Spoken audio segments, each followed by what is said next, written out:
Today we are doing a video entitled Growing Up with a Single Mother, and we have no other than our mother. She's in the building. Okay, how we're going to do this video is we're going to deal with issues or not problems, but things that happened in our childhood that affected us, and our mother is going to give her perspective on whatever we say. So first things first, I want to talk about living in truth, and my mom taught me always to tell on yourself before someone else tells on you. And transparent moment when the whole phase of my life came with homosexuality, my mom really came to me. I didn't even have to go to her. She came to me, she asked me, I answered, and we dealt with it. And from that point on, it kind of was just like, okay, it is what it is. This is what she's going through. No, I don't like it, but I'm not going to love her any different, or I'm not going to shame her, or I'm not going to make her feel less than my other 3 children. I'm going to love her the same. And honestly, she, in her loving me and her having that respond to what I was going through, it helped me to see wow, okay, it reminded me of God's love. There's nothing that I can do to separate me from God. There's nothing I can do to I can go out here and just wild out, right? But she'll still be my mom. That will never change. And so that was just one of the things when it came to living in my truth. It was I learned through her. I learned by her giving me her story. And I can honestly say deliverance for me came when I looked at her not as just from the 25-year-old who had me, but when I went back to the 17 version of herself, the 8-year-old version of herself. And when she once released that and I kind of looked at life okay, so it's not me that's just going through these things. It's not just me who feels insecure or who feels unheard or unseen. My mom has dealt with the same thing, and because she was my hero, she still is my hero. It made me feel okay, if she went through all of that and if she overcame, then I started looking at myself a little bit differently. So living in my truth for me it wasn't easy. It wasn't peaches and cream. It was a long 5 years. But once I got into college, and because she gave me her story, I was so much happier to reinvent myself and recreate who I was, because I just looked at it look, she always told me you don't have time to cry, you don't have time to sit around and be, oh, what if they don't like me? No, you be unapologetically who you are, and the right people who are supposed to be in your life will come. So living in my truth for me, that's what you did for me. So do you want to speak on that, or how you feel about the situation, what have you? I think I always instilled in you all living in your truth, because no matter what we do, whether we do things the right way, the wrong way, everybody is always going to have their opinion. Yeah. It doesn't matter. I just never wanted you all to base your self-worth or who you were on other people's opinion of you. Other people's opinion is none of your business. Yeah. Because if you start listening to other people's opinion, then you'll start living a life that is not yours. Right. You will pretend, I'm speaking from experience, because you start living a life where you're doing what you think other people expect of you. Right. And in that, you can make wrong decisions. Right. That's what I did. I did not want that for you all. So that's why I always was, on you about just living your truth. Be transparent. Don't ever let anybody have anything to tell on you that you can't tell on yourself. Mm-hmm. Yes, I did do that, and that's a decision that I made, and where do we go from here? Mm-hmm. That's all that you can do. Yeah. For me, I gained integrity. That's a big part of who I am, because I don't really lie a lot. I feel like if I need to lie, I don't need to be doing it. And for people at my age and in my school, they kind of don't believe me when I say I don't lie. But honestly, that's not who you raised us to be. So that's, if I'm lying, I think you'll be able to tell. Anybody be able to tell when I'm lying. And the truth is going to come out anyway. Exactly. So why waste your time lying? Exactly. Because eventually the truth will come out. Yeah. You're going to have to deal with it sooner or later. Yes. Exactly. And then you're going to be more embarrassed by the truth coming out than by just telling the truth in the beginning. Right. So either way, you're going to be embarrassed and humiliated, so you might as well just face it head on right now. Yeah. So next I want to talk about the in-home, not benefits, but the in-home aspect of our lives. Obviously we grew up with a single parent. We do have a relationship with our father. But growing up with a single mom, from a female perspective, I was taught that you make it happen. I don't want to hear any excuses. I don't want to hear I couldn't, I wasn't able to. No, you make it happen. And yes, that is where my strength comes from. Yes, that's where my confidence comes from, because I understand that I can do anything I put my mind to. But at the same time, the downfall of that is being too headstrong. And when it comes to relationships, how do I now, as this independent, I can do bad all by myself, right? How do I intertwine with a man who is stronger than me? Or just as strong as me? How? Okay. Saw that? She don't play that.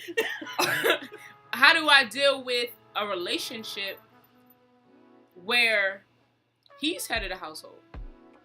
Where everything that I do, I have to run by him because he's my husband, because he's my better, he's my other half. How do I work through that? So I think now, as I'm getting older, I'm understanding for women, and I think you can talk on this as well, what it is like as a woman who has experienced growing up in a single parent home herself, teaching her daughter to be as independent. But how do you balance independence and submission? Okay, for me, I grew up in a single parent household. My dad died when I was 2. My mom, was a widow at the age of 21. So my mom always instilled in us, you don't need a man. You'll be fine. You don't have to have a man. And so I grew up with that mentality, like, okay, if he contributes, if he's here, fine. If he's not, it's okay. I'll be fine. But as I grew spiritually, as I grew in my walk with Christ, I started to see a shift. And I started to see, like, everything that mommy taught me or Big Mama taught her or whoever, it's not always right. I think that a lot of times we do things that are passed down generation after generation just because that's what Big Mama said. Everything that Big Mama said isn't always right. So you have to learn for yourself. So once I started having a closer relationship with Christ and started understanding like the real dynamics of a husband and a wife, because I did not have an example of that. The only example I had was my grandparents, which they were a great example, but I didn't have it like in home. I started to teach my daughters differently. I started to say like, no, you do need a man, because God created Adam and Eve, and He created us to, women to be submissive to a certain extent.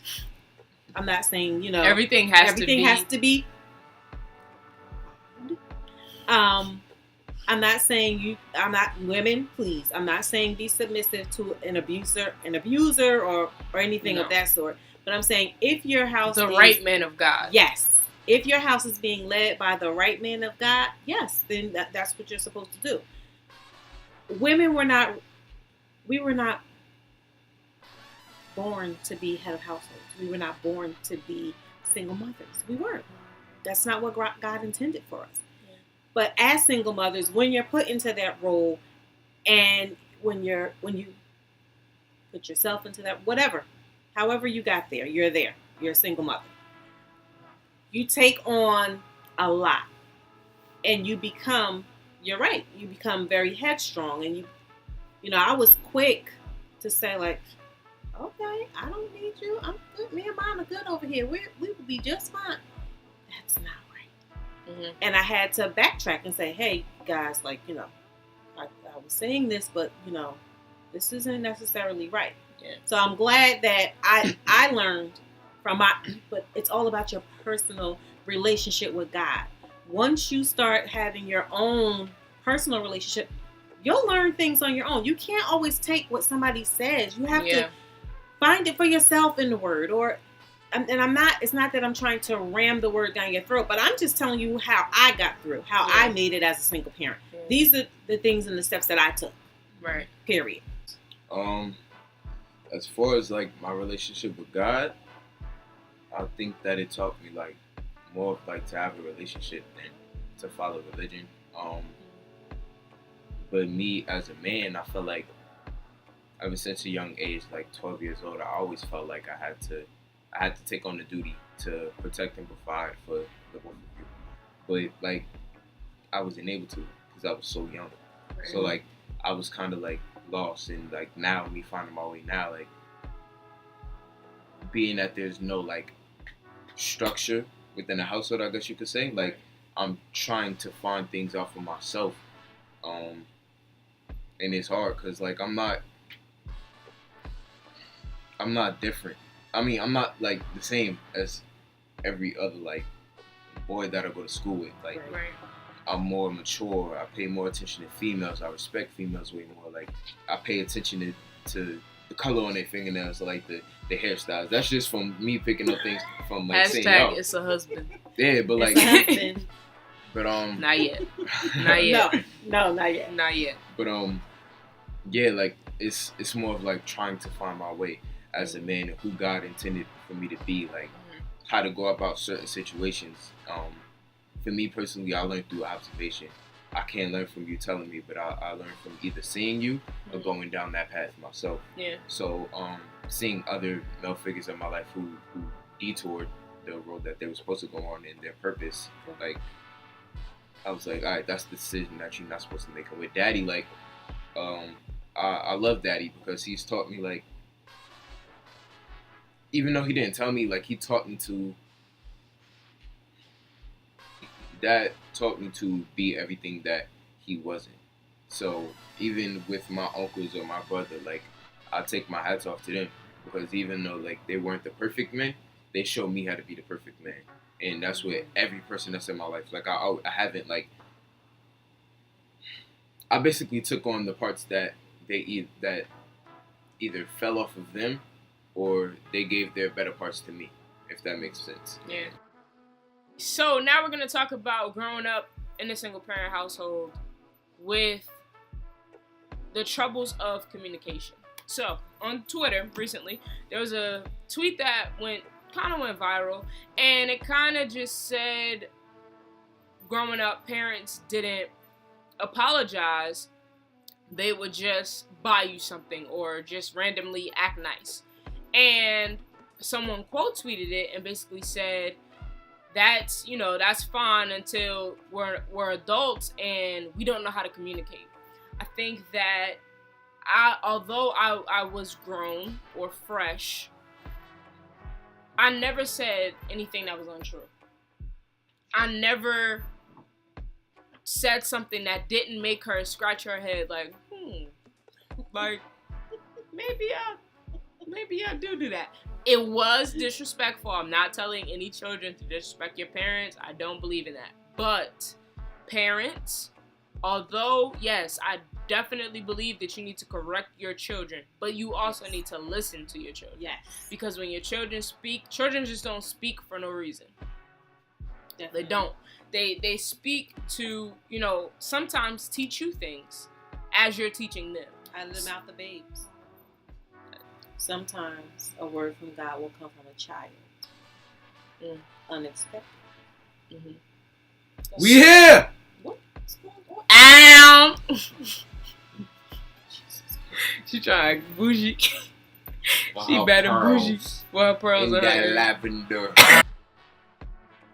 You really, like, when I noticed that when I get into arguments and stuff, like, I don't really know how to express myself. Like, I lose words, and that's because, like, I wasn't really allowed to do that growing up. Mm-hmm. And like especially with all females in the house. Like number one, y'all all got attitudes. Number two, females are very sensitive.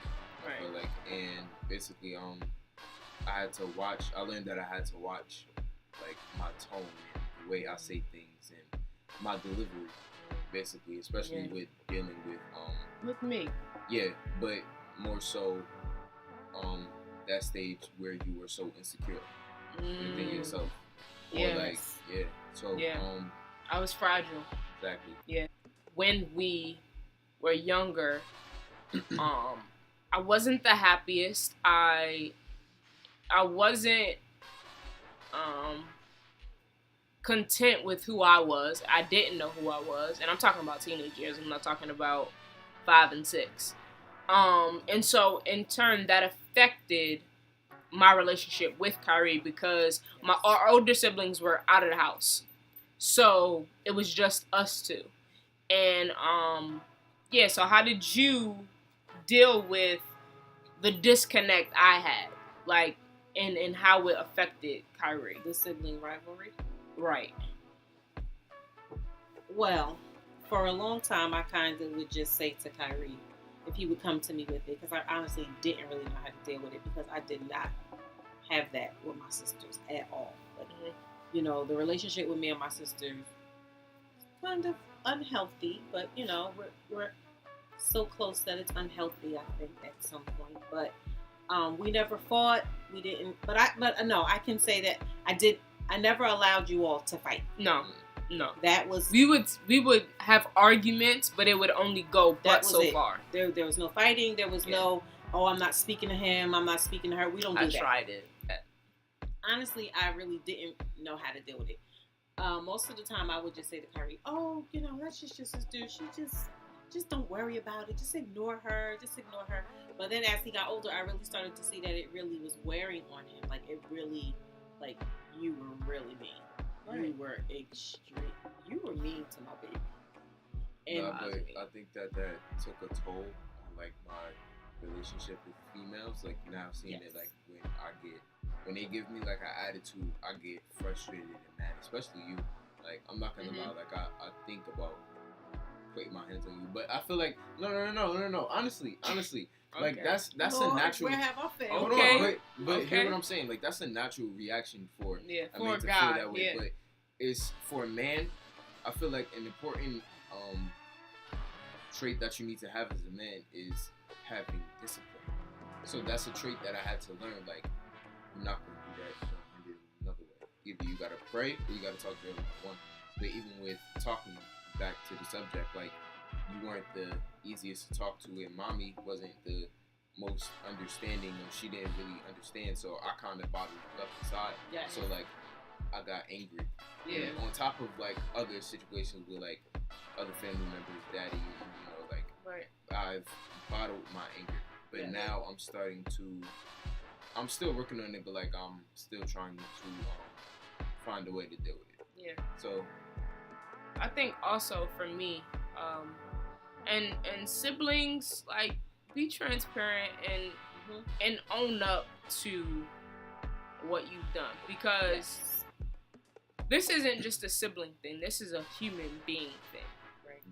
I think, like my mother said, hurt people hurt people. I was definitely hurt, and I was angry, and I was bitter, and Kyrie was just this happy, innocent, don't bother nobody type of kid, and I just felt like, transparent moment, us being younger, Kyrie is now melanated, but he always wasn't. He was lighter. What does that have to do with it? No, I'm tying it in, but I felt like the black sheep. I was the darkest. I was the girl in the house. I was the oldest at that point, and the pressure of you better get it done by any means necessary. Yeah. I didn't process it correctly. And it didn't break me. I think it made me. But it took a toll on our relationship. And as a sibling, as an older sibling, you have to go to him and say, like, I apologize. He had to forgive me. And more importantly, I had to forgive myself. Because that did take a toll, like, when I would be in a good mood. Again, back to being depressed. It's wishy-washy. I'm irritable. Some days I am, like, the funniest person. Some days I'm like, don't talk to me. But that state of forgiveness, I feel like when you get to that point, I feel like when I never had a problem with apologizing to people. If I thought I was wrong, I would honestly say, like, as a man, like, I was wrong. Right. And I shouldn't have done that. But that was something that I would do for myself because I would feel guilty. Right. When you apologize, you don't feel like heavy. Like, you take that heaviness off. Like, whether it had to do with the situation or not, like, you feel like light regardless after the fact. So, yeah. And we're not. Me and Kyrie just had a disagreement yesterday, but we talked about it. No, seriously. Where was I? It wasn't like a fight or anything like that, but it pertained to. I think that's all. It pertained to, you know, our business. Now that we're business partners, he works a different way than I work, and we have to learn how to. Okay, we're really great individuals, but how do we mesh this together? For the better of people watching or people that we come in contact with, what have you. And I had to apologize. I apologize for the way that I speak to you. And how does it tie in? Because not pointing the finger at my mom, but the tone in which she would speak to me, she's very just like, duh, get it done. So in turn, that's how I am. Yes. Duh, get it done. Like, why are we talking about it? I'm very nonchalant, whereas Kyrie, if he doesn't understand something, I don't want to speak for you. But when it comes to me, I should say, kind of hesitant in asking for help because you know how I'll respond. Because of your reaction. Right. Yes. So, it's a communication thing. So as a parent, how do you feel like now you've influenced how we communicate or how we deal with one another? I think that ties back to being transparent, because I've come to you and said, like, look, I dropped the ball. You know, this is where I made a mistake. You know, I shouldn't have handled things this way. Because I'm definitely the type, like, okay, this happened. It's over with. It happened. We're going to move forward. We're not going to lick our wound. We're not going to cry over it. Who has time? We don't have time to cry. Is that a tear I see? Oh, no. I'm going to give you 2 minutes to get yourself together. I don't have time for tears. I've had these talks in college. Like, what do you mean? Jesus is coming back. I don't have time to sit around and worry about you crying. I'm serious. I don't have time. You know, that's how I would always handle it. Like, snap, snap, snap. The clock is ticking. We don't have time for this. Right. But I should have handled it a different way. I should have said, okay, I'm sorry. You know, I'm really sorry that this happened. Let's just sit down and talk about it. But once again, I was functioning on automatic. I had a lot of my own stuff going on that I didn't know how to deal with. Or all I knew is that I had to have them clean, prepared, and out the door, fed at a certain time. And we didn't have time to have talks and worried about who doesn't like you or who's not your friend at school. You're not there for friends. You're there to learn. Let's go. But all of that ties into making them who they are. All of that contributes to them as a person. But again, I wasn't thinking that way. I was just worried about making sure that I did what my role was as a mom. And I dropped the ball. I apologize. Oh, I do apologize for that. Oh, Kel, we love you anyway. I know. You see, this is why I react the way I do. Let's talk about growing up with the other parent and how has that affected us. I know for me as a female, growing up with my dad without my dad in the house was trying. It made me angry. Again, it made me insecure. It made me feel unworthy. It made me have a lot of voids in my life. And I tried to fill them with all different types of things. And that goes back into the Find Yourself video that we did last week. But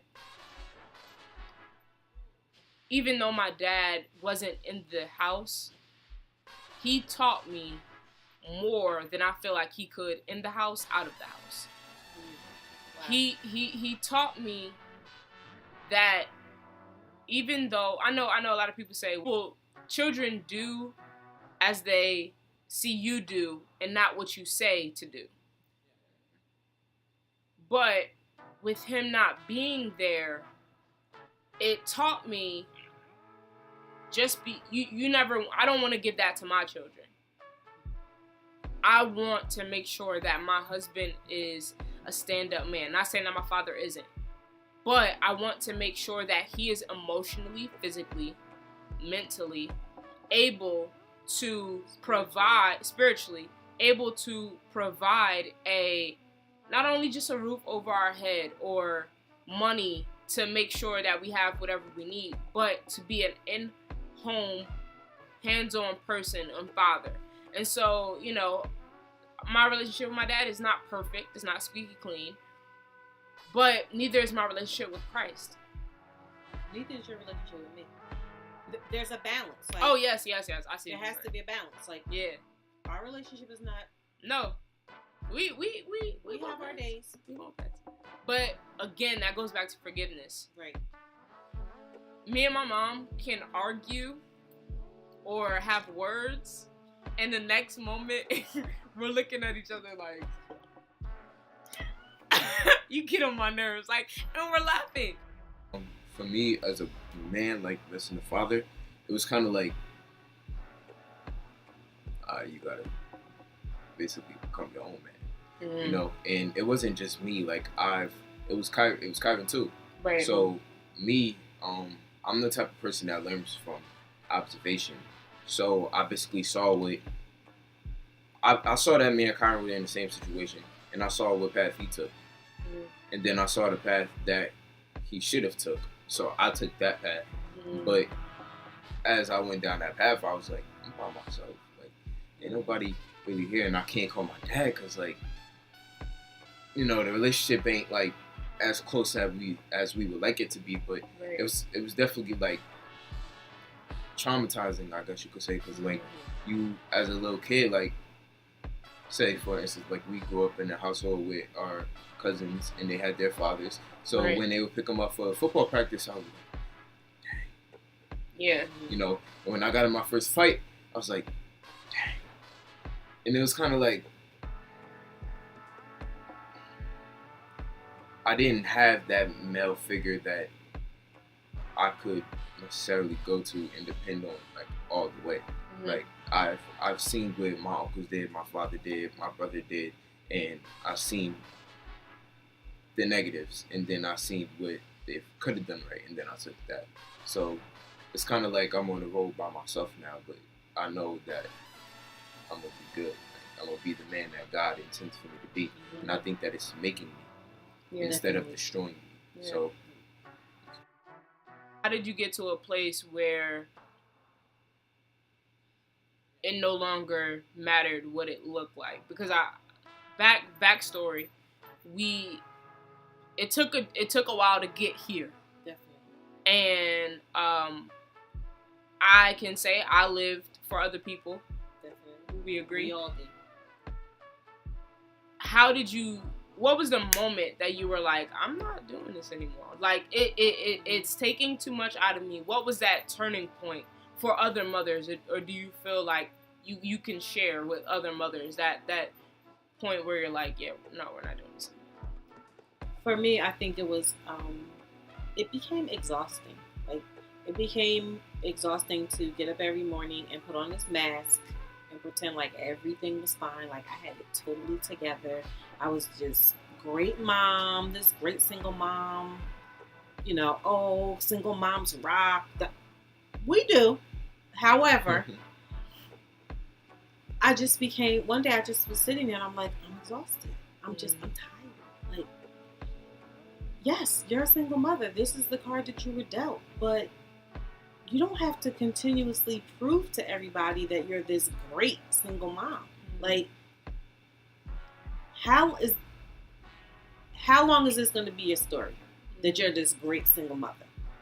There's millions of single mothers in the world, billions. So when are you gonna move on?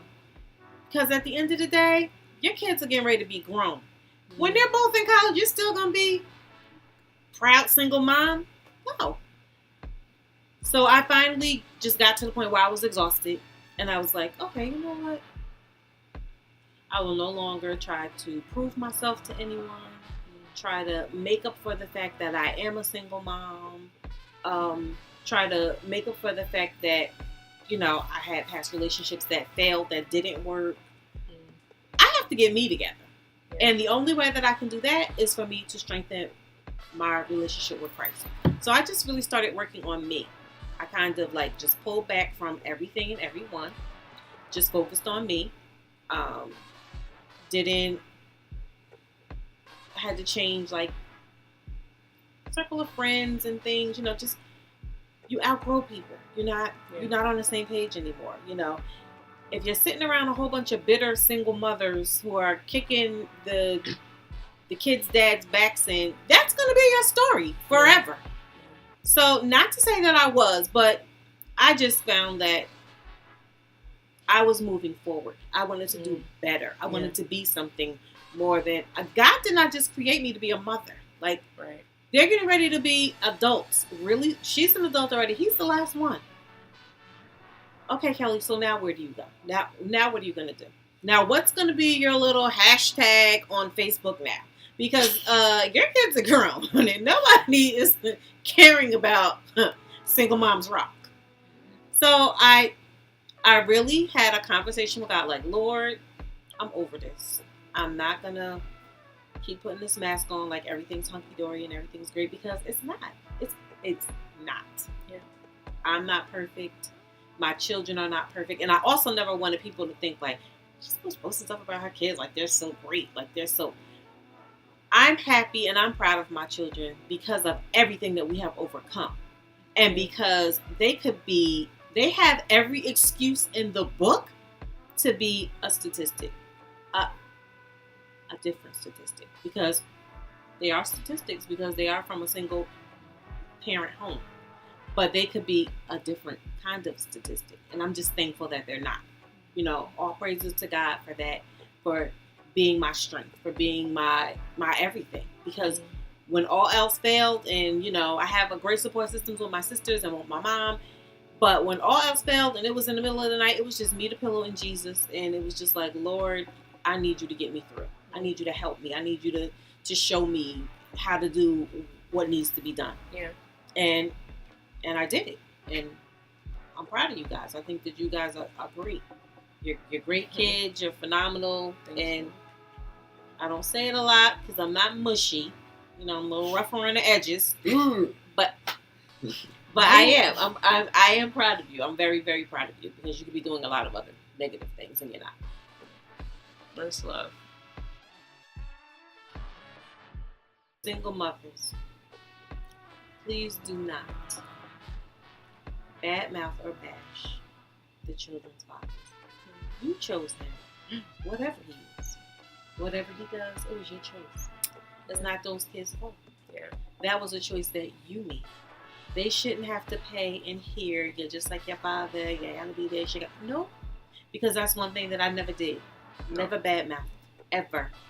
That hurts your child, because half of them is that person. So how do you think that makes them feel? You don't have to. If that parent is not doing what they're supposed to do, whether it be financially, emotionally, spiritually, whatever, eventually the child will become of age where they will realize it and they will understand for themselves. You don't have to say a word. Yeah. And even if you get to the point where, you know, you're at the saturation point, you just feel like you're going to blow and you're going to break. Pray. Lord, take me to a peaceful place, because you know I'm at wit's end right now. Pray about it. Like, it has not been a great ride for me and their dad, but I can say today we have a great friendship. We have a great friendship. We have a great co-parenting relationship. Yeah. Love him. Love his wife. We're great. Yeah. That's all that I can say. Everybody is fine. You know, there were some bumps and bruises along the way, but we turned out okay. People look at us crazy. Like, yeah, that's a little bit. It's okay. If it doesn't work for you, that's fine. Stay in your lane, cause our road is going okay. We're okay over here. Just a lot of us, but we're good, right, guys? Yep. Yeah, Kel. All right, I'm done. All right. Well, there you have it. Be sure to like, comment, subscribe. We want to thank our mom for coming on. Oh, I'll be back. What is that? I will be back. Like, comment, subscribe. We are out. Boom!